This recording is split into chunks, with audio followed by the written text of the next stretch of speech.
Hello, ladies and gentlemen. I am Alexander Fedash. Today, NordNews welcomes the first Danish ambassador to Moldova, Søren JENSEN. We will talk about his personal opinion about Moldova, the upcoming parliamentary elections, and the social life in Moldova. Welcome to NordNews and thank you so much for your time. Thank you, Alex. What did you know about Moldova before you coming here? Well, I knew a bit because I had been visiting Moldova first time back in the 90s. And then I was ambassador to Romania, where I was also covering Moldova. So I did know a bit about Moldova before I came here last year. How did you find Moldova and what problems did you face? Well, a lot of things had happened since the 90s especially, but also even in the last years, many things have happened. I've noticed that roads, for example, have been much improved, infrastructure seems to be working better, and there's a different spirit, different atmosphere. I think the accession process now that you have with the European Union has given people hope of a different future for Moldova than perhaps what they were facing 5-7 years ago. Are there some maybe culture or features or projects in Moldova that you would like to see in Denmark? Well, yes, I would like to see more of your wine in Denmark because Moldovans are the biggest wine producers per capita and Denmark is the biggest wine consumer per capita, so this should be a fantastic match. Unfortunately, Moldovan wines have not yet quite found their space in the Danish supermarkets, so this is one of the things I think would be really fantastic to get more of your wonderful wines to Denmark. On 28th of September, parliamentary elections will be held in Moldova, which will determine the course of the country. Are your European colleagues worried about that? Well, I think we're following it very closely, of course, because, I mean, these elections are, of course, up to Moldova, the Moldovan people to decide their future, but I think this is also exactly what they will be doing. Moldova is at an important junction where it can follow a path that it has set out now, which is leading it towards joining the European Union with the European values that entails, but also the opportunities that entails, or not, or doing it slower, or not doing it at all, perhaps. And I think these are the choices that are in front of the Moldovan people, but it is their choice.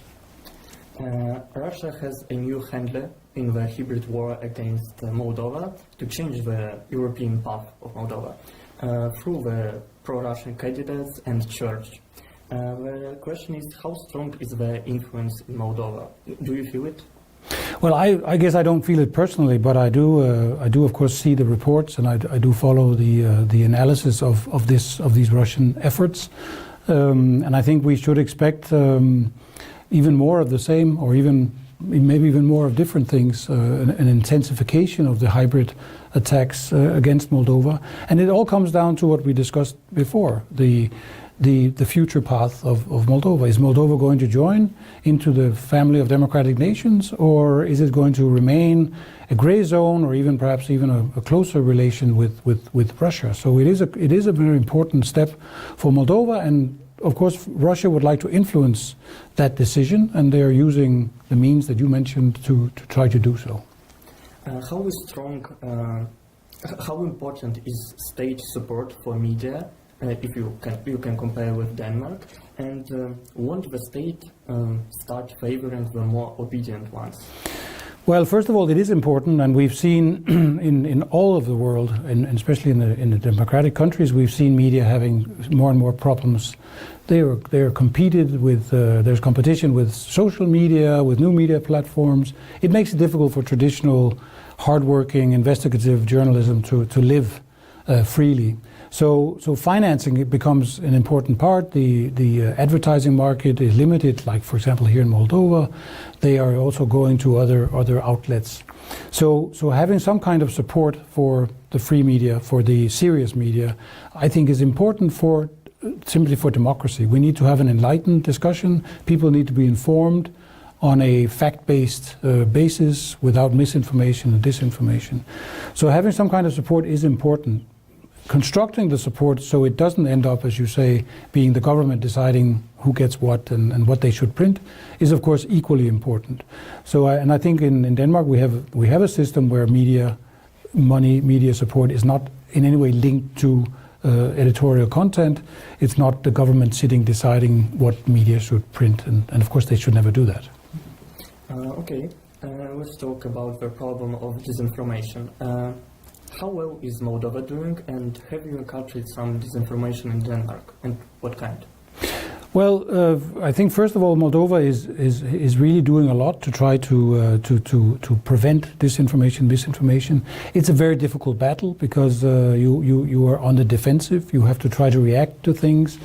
The government has created a Stratcom center, a strategic communication center, which is trying to work also with media to prevent some of this disinformation, to simply educate people. Media literacy, we call it, to educate people to understand when things are simply not true and when they should be more skeptical. This is very important. And I think that's the basis of why we don't see so much of this kind of misinformation in Denmark, simply because people would be less inclined to believe if they see these kind of things. We do need to understand also, though, that mis and disinformation is not only about, let's say, projecting Russia as a positive player. There's a lot of other things, simple confusion, creating uncertainty, fear. And many of these things can be done by other means than promoting, let's say, purely Russian narratives. It can be making people frightened of the government. It can be lies told about certain ethnic groups. And all of these things are in the arsenal of the hybrid war that is taking place right now. What do you think about the roads in the north of Moldova, and especially in Belts? Well, the one that went up here from Chisinau is very good, but this is a very good example of the progress that is being made, the investments that are being made in infrastructure. Some people are criticizing that some of this money is coming from loans and so on, but I think you need money to create benefits, to create progress. If you don't have the money, then you wouldn't have roads, or what? What is the logic of this? So you take loans, you have infrastructure, you get more business, you get more income, you get more taxes, and you can pay back the loans. This is very simple. This is exactly like building a house. If you're a family, if you don't have a house, do you live without a house? No, you borrow money, you build your house, you earn some money, you pay it back. It's very simple. But have you visited some locations, some northern than Belts? Yes, I was in Rascan a couple of months ago, visiting there. I've also been to Soroca. Mm-hmm. Yes, I'm actually trying to visit most of the country during my time here in Moldova. I like to come out. I always try to meet, of course, local mayors, local district leaders, but then I also try to meet with young people. I just had a meeting with 30, 40, 50 maybe younger people upstairs here at the tech bill, and it was very interesting. I like the questions, because this is where you find out what are the thoughts, what are the concerns, and I couldn't answer them all, but I tried my best. How would you assess the work of Moldovan NGOs, and how active and influential are they? I'm very impressed by the engagement I find in the civil society here, the CSO, the NGOs. They are active. They play a very important role, I think, in Moldovan civilian life, and really also in political life. They take on a lot of tasks that there isn't capacity to take on elsewhere. And from our side, from Denmark, part of our program in Moldova is actually funding work between our civil society organizations, and this can be the Youth Federation, for example, which has activities here. But it can also be employers' unions and normal unions who then work with their Moldovan counterparts to create specific results. I think this kind of collaboration, more or less people to people, organization to organization, is a very good supplement to the work we do with the government, of course. Recently, the population of Denmark exceeded 6 million. Congratulations. How can Moldova deal with the constant outflow of population? Well, I'm not sure that you can learn from us, because the population rose, including because of that we have more people coming in. So some of them are actually Moldovans. And I know that many the Moldovans who live in Denmark, we're very happy for them. And they are good people, they're good workers, they're trusted, and they engage well into Danish society. But of course, we're a bit back to this with the investments, and you need improvements here in Moldova. The investments that are needed so that the young people don't leave the country, that they study here, they find jobs here, they have a career here, they create their family, their lives here in Moldova. This is what is needed. And if you look at the experience of other European countries who came out of the Soviet Union or out of the communist system, this is exactly what we see. A lot of Poles, a lot of Czech and Slovaks, a lot of Baltic people also came to Denmark back in the 90s to work and to study. But many of them are returning home. Poland is receiving a lot of people back. The Baltic states are receiving a lot of people back. They come home, they reinvest or invest some of their earnings, and they create new families or families back in their home countries. And I think this is also the future for Moldova. I hope so. How does Denmark see Moldova's issue with Transnistria and in the context of Trump's claims to Greenland? Well, these are two completely separate issues. I don't see any connection between these two things. I think Transnistria has to do with a so-called frozen conflict, which had been kept frozen and active whenever it was in the interest of Russia, basically. I think the prospect of now joining the EU is also an interesting possibility for the people in Transnistria. If you look at their businesses, if you look at their exports, they are now predominantly going to the West. So their economy is already directed toward the West. And we need to be able to find a solution that gets rid of the military presence and that allows them to reintegrate under some kind of autonomy similar to maybe what Gagauzia has or something similar like that. I don't think it's necessarily so complicated that it cannot be done. And we would like to welcome Moldova as it is now, or Moldova with Transnistria into the European Union.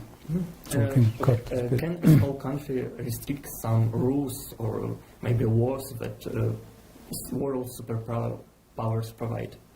Well, I think that this is exactly why small countries like ours need to be together, need to join forces with other countries, like we do with the French, the Germans, the British, the Dutch, and so on. That's why we need to be around the table. That is to prevent the large countries, the really big countries, from deciding everything for us.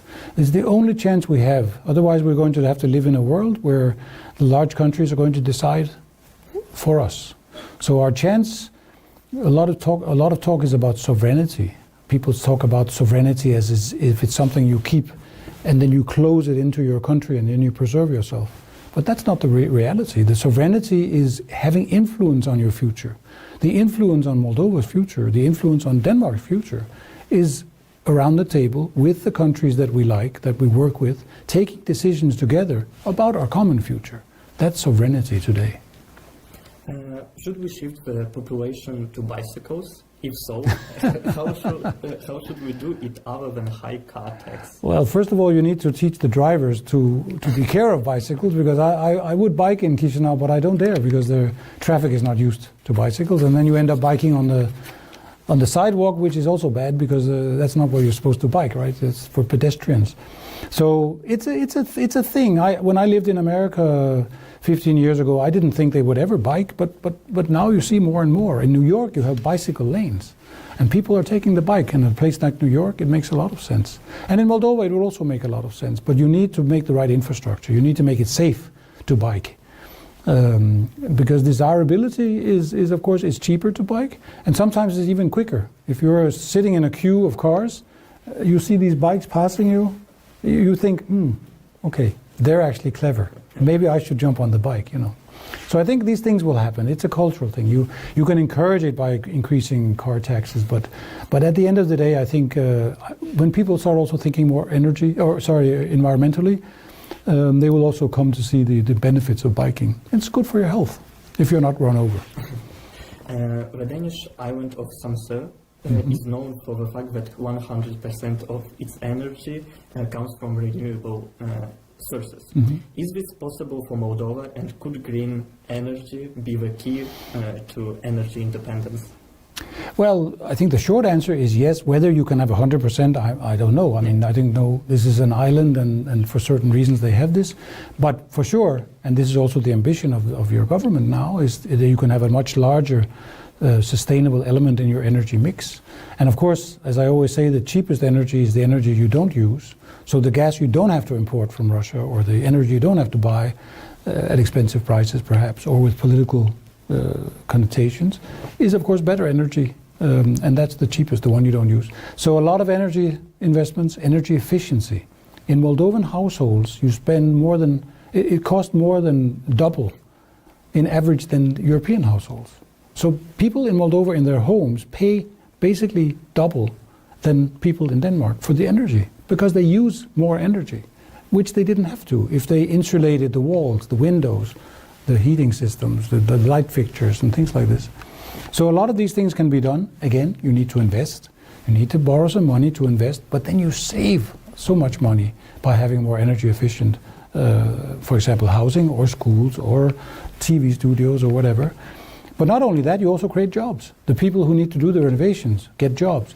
The companies who will help develop these new technologies, or these technologies that are there already, will create jobs. You'll get more investments. It's a win-win. We know that Denmark helps Ukraine during the war by investing money in the country's defense production. The war has a strong impact on Moldova as well. Is there a potential for Danish investments in Moldova? Well, on the defense side, we will see. I mean, we will be having a closer cooperation on defense, also with Moldova, helping create the capacity of Moldova for defending itself to a larger extent than it has now. When it comes to investments in more general, yes, I really hope to see more Danish investments come to Moldova. There are two things that investors look at. First, of course, they look at the map and they see that there's a war next door. That can be an issue. So we're hoping, of course, for a peaceful settlement, but also a lasting peaceful settlement in Ukraine. The other thing they look at is the legal system. Nobody is going to invest in a country if they're afraid that their property can be taken by a corrupt judge or an oligarch who plays a corrupt judge. So having a non-corrupt legal system is paramount if you're going to have more investments. Okay, thank you for finding time for this interview. I hope for future close cooperation between Denmark and Moldova and peace in the world. Thank you so much. If you like what we do, support our team on Patreon. I am Alexander Fedash. Thank you all for watching. Have a good day and see you next time.